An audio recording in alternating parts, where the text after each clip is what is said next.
Avatar Meher బాబాకి జై. మనం మెహరా ప్రేమ అనే పుస్తకంలోని అద్భుత విశేషాల గురించి మనం తెలుసుకుంటున్నాం. దీనిని శ్రీ వల్లూరి నాగేశ్వరరావు గారు రచించారు. నిన్నటి రోజు ప్రస్తావనలో మెహరా ప్రేమ గురించి మనకు తెలియజేశారు.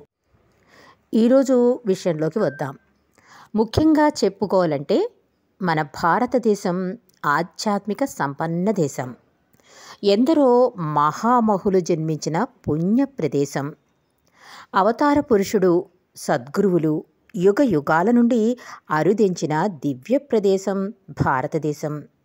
ఆధ్యాత్మిక సిద్ధి పొందాలంటే భారతదేశంలోనున్న నదులలో నీరు తాగితే చాలు, ఆ మట్టిని తాకితే చాలు, ఆ గాలిని పీల్చితే చాలు, జన్మ తరించిపోతుంది అంటారు. అనేక మంది సత్యాన్వేషకులకు, జిజ్ఞాసపరులకు ఆధ్యాత్మిక అనుభవాలు కలిగిస్తూ సుందర పరిమళాలు వెదజల్లుతూ ఉంటుంది భారతదేశం. అటువంటి పుణ్యభూమిలో భగవంతుడు మానవ రూపం దాల్చి వస్తూ ఉంటాడు. సర్వ మానవాళిని ఉద్ధరిస్తూ ఉంటాడు. ఆ విధంగా వచ్చిన యుగ అవతారుడు మెహర్ బాబా.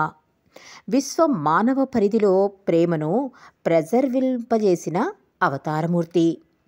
జగత్తంతటికీ తన ప్రేమ ద్వారా వెలుగును ప్రసాదించి సర్వ మానవాళిలో ఆత్మ జాగృతిని కలిగించిన ప్రేమైకమూర్తి మెహర్ బాబా. తన యుగ ప్రయోజనాన్ని నెరవేర్చడానికి తనతో పాటు కొంతమందిని తీసుకువస్తాడు అవతార పురుషుడు. తాను మానవ రూపంలో అవతరించినప్పుడల్లా ప్రతిసారి తన శిష్య బృందంలో ఒకరు మాత్రం చాలా సన్నిహిత పాత్ర వహిస్తారు. ఆ కోవలో రాముడికి సీత, కృష్ణుడికి రాధ, జీసస్కు మేరీమాత. ఈనాటి యుగ అవతారుడైన మెహర్ బాబాకు మెహ్రా అని చెప్పవచ్చు. మెహర్ బాబా దివ్య ప్రేమను పొందిన మెహ్రా ఎంతో అదృష్టవంతురాలు. ఆమె గురించి బాబా ఒకసారి ఇలా అన్నారు: మెహ్రా నా రాధ, నా ఆనందమే ఆమె జీవితం. ఆమె యొక్క ప్రేమ నన్ను ఎల్లవేళలా ఆనందంగా ఉండేలా చేస్తుంది. నా ఎడల ఆమె ప్రేమ ప్రత్యేకమైంది అన్నారు అవతార్ మెహర్ బాబా. గత అవతార యుగంలో శ్రీకృష్ణుడి ప్రేమను పొందిన రాధగా, ఈ యుగంలో మెహర్ బాబా ప్రేమను పొందిన మెహ్రా బాబాను ఎక్కువగా ఆరాధించింది. ఆయన దివ్య ప్రేమ సామ్రాజ్యంలో రాణి అయిన మెహ్రా చాలా స్వచ్ఛంగా ఉండేది. ఒకసారి మెహరాబాదులో బాబా రాధాకృష్ణుల కథను మెహ్రాకు చెప్పడం జరిగింది. ఆ సమయంలో బాబా రాధపై కృష్ణునికి గల ప్రేమ ఎలాంటిదో నీపై నా ప్రేమ అలాంటిదని, రాధ ఏ మాదిరిగా శ్రీకృష్ణుని ప్రేమించిందో నీవు నన్ను ఆ మాదిరిగా ప్రేమించు అని మెహ్రాతో అన్నారు మెహర్ బాబా. మెహర్ బాబా ప్రేమను పొందాలంటే నిరంతరం ఆయనను ప్రేమించాలి. ఎవరైనా ఆ ప్రేమ ప్రకాశపు కిరణాన్ని పొందగలిగితే ప్రపంచపు సంపదలన్నీ అతడు పొందినట్లే. ప్రీతముని సందర్శించిన ప్రేమికునికి ప్రేమయే జీవిత సంపద. అతని జీవితమే శాశ్వత అస్తిత్వం. ప్రేమ చేత మాత్రమే భగవంతుని వశం చేసుకోగలం. భగవత్ ప్రేమ పొందాలంటే ఆయనను ప్రేమించగలగాలి. అటువంటి ప్రేమికులు ఎంత దూరంలో ఉన్నా ప్రీతముడు వెతుక్కుంటూ వెళతాడు. వాళ్ళ యొక్క ప్రేమను తలుచుకుంటూ ఉంటాడు. ఆయనను ప్రేమిస్తే చాలు, ప్రేమికులకు వశమైపోతాడు. ఆయన ప్రేమ స్వరూపుడు గనక తన ప్రేమ సామ్రాజ్యంలో విహరించే అర్హత, యోగ్యతలను ప్రేమికులకు కల్పిస్తూ ఉంటాడు. ఆనందస్వరూపుడైన భగవంతుడు తన ప్రేమికుల నుండి ప్రేమనే కాంక్షిస్తాడు.